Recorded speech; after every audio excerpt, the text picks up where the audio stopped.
St. Anthony is known as the patron saint of children, and also the finder of lost things. It is said that if you pray to St. Anthony, he will guide you to what you are seeking. If you ask him to help you find a little tradition, he just might lead you to a small village in Pennsylvania, nestled between the hills just outside of Punxsutawney. The village is Walston, and every second weekend in June for over 100 years, the people here have celebrated St. Anthony with a traditional festival. What started out as a day for religious worship has turned into an entire weekend of celebration and reunions. It is an event that many say rivals the Christmas season in its importance to the town. First of all, a lot of families come home, and it's like reunions at each person's house, and then when they come to the grounds, it's like a whole town reunion, because all the people that you hadn't seen since last year are there, and you can reminisce and talk about your new additions to your family and what's been going on, and about Punxsutawney and Walston and everything like that. We have a lot of festivities, games for the children. It's more like a homecoming. Everybody comes back to St. Anthony's Festival. It's like Christmas and St. Anthony's Day. Everybody comes home. All the kids come back, and you meet all your friends that you haven't seen like for years. It's a time for a big celebration, just celebrating. You get to see family and friends and meet new people, and you recall memories and make new ones, and everybody looks forward to the food, all the concession stands. The main thing is the Mass in the morning with the procession that follows. There's something going on for 2 days. We'll have things for sale and spaghetti dinner, bingo, and you get all the people that have lived there for years, they come back. People that maybe you haven't seen for 30 years will come from California all over. Well, there are a lot of people that come back. I have come back every year. I've never missed, and I plan on never missing. I never want to miss. My kids, my oldest son is 13. We've never missed. They've all come, and they're starting to build their own traditions here, and they talk to their friends about the tradition here and all the friendships and the relatives and the reunion type atmosphere, and so they really look forward to coming also. And I've had children, and this is one time they always come home for St. Anthony's. Even the kids like our generation, like my kids, there's a lot that come back. Once they are back, the visiting and the fun never stop. While some enjoy the day with their family in the backyard, others head over to the church fairgrounds to try their luck at bingo. I-19. And to see what's going on in the other tents as well. When you get this many people together, one of the main concerns is, will there be enough to eat? I make pigs in a blanket and sloppy joes and a dessert, which Uncle Guy says it isn't necessary to make. It's all set out of, no matter who comes, just go in the house, help yourself for a sandwich. Since this weekend is such a big part of everyone's lives in Walston, they all had their favorite memories about the event. All the ones when my grandmother was living, because she was very big on working. She did the spaghetti dinners up until her 70s. So all the ones with her, especially the last one with her, was the best. She was the healthiest then, and that is the one I cherish the most. Each year is new and exciting. I think I recall the St. Anthony's days when I was a child, because I had my parents then. They're both deceased. And we used to dress up in little white dresses. I recall those more because of the fact of more loved ones present. A lot of those people have passed on now. After the sun goes down and everyone has had their dinner, some of the people head over to the club to catch up with more of their old friends. It is here in this small, noisy area that an age-old ritual takes place. Off in a small, cramped room, behind closed doors, a group of men gather to compete in a battle of wits and vocal abilities in a game called Mutta. Oh, there's a lot of noise in there. We go in a different room, shut the door, and there's a lot of hollering, you know. It's very noisy. It's you holler, and a lot of guys holler at the top of their voice, and that's the name of the game.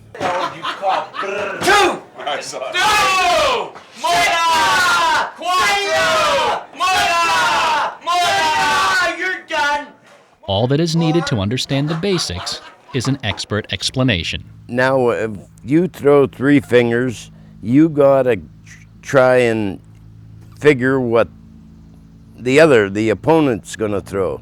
If you figure him to throw 4, you call 7. 3 and 4 is 7.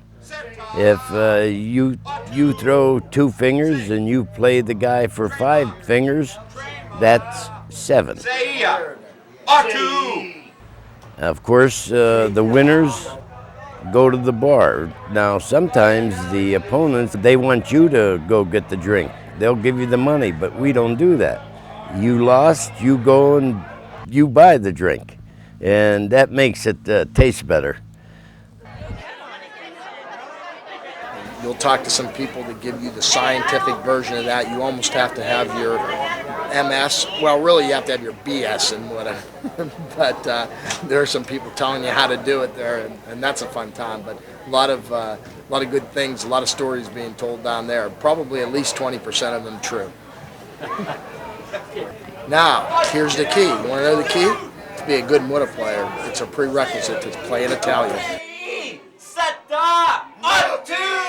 So you got to play in Italian, you got to yell, you got to pound your fist, and you have to act like you're ready to fight your best friend to the death over 1 point. Well, sometimes you sneak that 3 in there and you go brrr, brrr, brrr, brrr. A lot of different versions. You can also add your own endings to. You can have some creativity. Yeah! Later! You're done! As with every competition, there is always a bit of controversy. Well, Uncle Don has 2 fingers off, or 3 fingers, and sometimes he plays with those, with that hand. So it all depends how it goes. If he gets you saying, "Oh, I had that one out," and there's no finger there, just a stub, and he does it. He cheats. Yeah. No, I used to play left-handed. I didn't play with this hand. I used to play left-handed. The most important question in the game of Mutta is simply, who is the best player? Well, Guy isn't too bad. He's pretty good. Well, I have to tell you this too. Everybody says it. I laugh at it, but I hear it so many times. Everybody says my dad is the best Mutta player. They say he wrote the book on it. You always have challengers. They love to beat me, especially. Of course, that's sometimes hard to do. I used to make him mad, though. I used to beat him a lot of times. He would get mad. After last call at the club, no one wants the fun to end, so it's off to the home of Hosey Joe and his wife Melinda for an old-fashioned Italian sing-along. Just walk in the back door and you'll find everyone gathered in the most popular room of the house, the kitchen.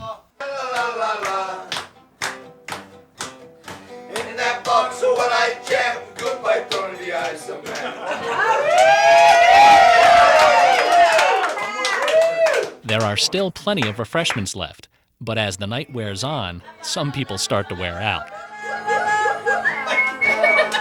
You're done! You're done!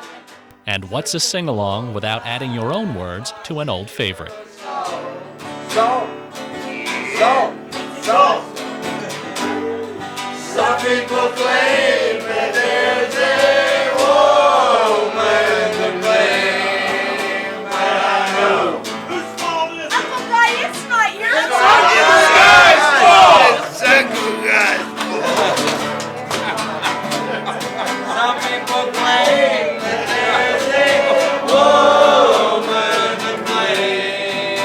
But the main reason for everyone being together is looming closer and closer. The Mass for St. Anthony's is now only hours away.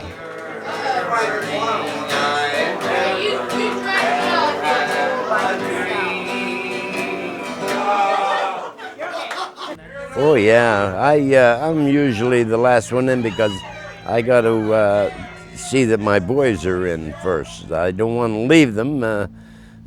See that they're taken care of and get home. I hate to say this, but I think it has to be either 3 or 4 o'clock in the morning. And then when we're all trying to get ready, and I'll say, now, come on, I always left at 9:30 because Mass was at 10.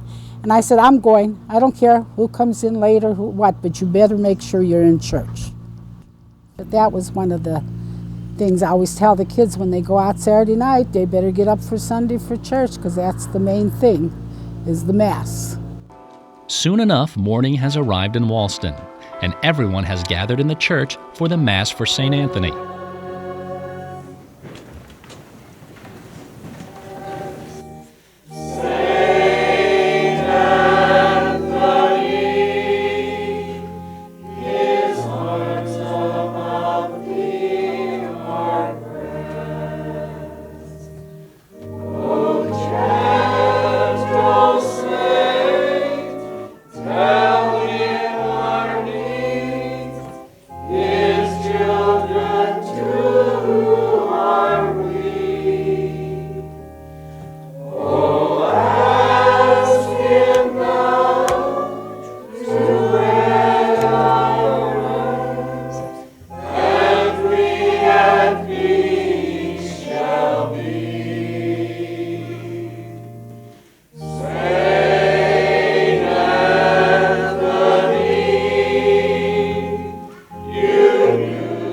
The Mass is then followed by the procession of St. Anthony's statue throughout the village.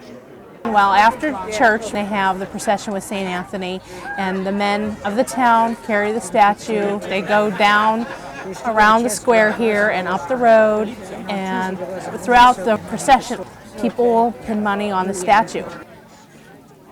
We form a big long line with the statue of St. Anthony, and we have men who take turns carrying the statue, and we just go all through the town, and we pray the rosary as we're going through the town. Holy Mary, Mother of God, pray for us sinners now and at the hour of our death. And stop at various houses where people pin money on a ribbon around the saint's neck for an intention of a special favor or in thanksgiving of a favor that's been granted. It's a very, very delightful time. It's very deep. Well, if you watch The Godfather and you see the statue, I forget which Godfather movie, but you see the statue going through the city. I think that's depicted in New York. Although we're a smaller town, it has that much fanfare.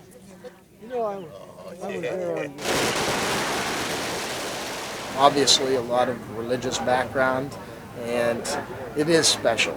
I mean, you see people pinning money on the statue, older people that might come out of their house maybe 2, 3, 4 times a year, and that will be one of those times, and that's really special.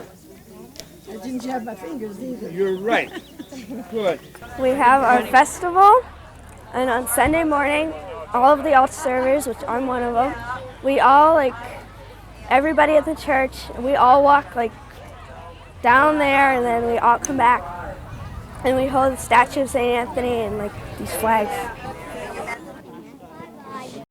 It's fun.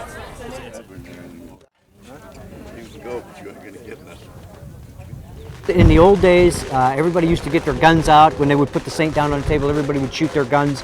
We've sort of gotten away from that because of the problem with guns and everything, and people walking up and down the road with guns in their hand and everything. So now we decided we would go with the firecrackers. It's easier and simpler and causes fewer problems.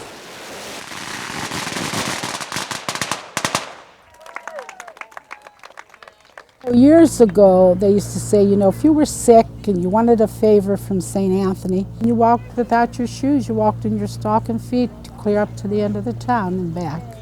There was this lady from Punxsutawney, she never had any children. She used to walk in her bare feet thinking, well, St. Anthony, that maybe will answer her prayer. I walked in my stocking feet a couple times. St. Anthony is a patron saint, and it has been for years, ever since I grew up. And I guess it was handed down from my parents. And it's, they just pray to St. Anthony for favors granted if you're sick, and people pin money on the statues and light candles, and they say the rosary as they're going up the road, and then they come back and go back into church and have benediction. After the statue of St. Anthony makes its rounds, it is returned to the church. And if you are observant, you will see another time-honored tradition take place. As it has happened every year, the statue is hoisted 3 times before it is carried across the threshold and back into the church. Once the statue is back in place, the festivities end with a brief benediction. Then, everyone heads back home to relax and enjoy the rest of the day. Some families even decide to let someone else do the cooking and head out to the spaghetti dinner in the church hall. Feeding this many people requires a good cook and a lot of preparation. We use 70 pounds of ground chuck, 20-some loaves of bread, dried and ground, 1,027 meatballs. But we ate about 27 the first day. And we make 10 roasters of sauce. So that's like 18 gallons of crushed tomatoes and 12 gallons of tomato puree and 3 or 4 gallons of paste. And then we have home canned tomatoes too that are donated. Everything is from scratch. And before anyone has a chance to catch their breath, 2 full days of worshiping, visiting, and eating are over. But not quite yet. There is still one more tradition to uphold, and that involves ending the festival with a bang, with a good old-fashioned fireworks display. Really special because it's, first of all, as a kid, those fireworks really were the start of your summertime. I mean, school was just ending, and so when you saw those fireworks, it was the end of St. Anthony's Day, but also the start of the summer. That's one of my favorite times because the fireworks just light up the hillside, and it's beautiful. And for a small town festival, a lot of people come up for the fireworks. It's packed. Again, seeing all your childhood friends, it's great. I see a lot of these people who are my friends one time a year, and that's now.